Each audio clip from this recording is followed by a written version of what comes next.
আল্লাহ রাব্বুল আলামিন তার সাথে শিরকের গুনাহ ছাড়া অন্য যে কোনো গুনাহ যাকে ইচ্ছা মাফ করতে পারেন।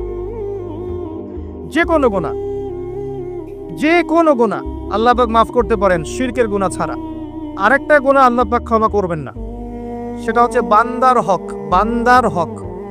বান্দার সাথে সম্পৃক্ত, কারো টাকা চুরি করেছেন, কারো জমি আত্মসাৎ করেছেন, কাউকে গালি দিয়েছেন, কারো প্রতি জুলুম করেছেন, কাউকে অন্যায়ভাবে মেরেছেন, এই যে মানুষের সাথে জড়িত হক, এটা আল্লাহর কাছে মাফ নেওয়া যাবে না।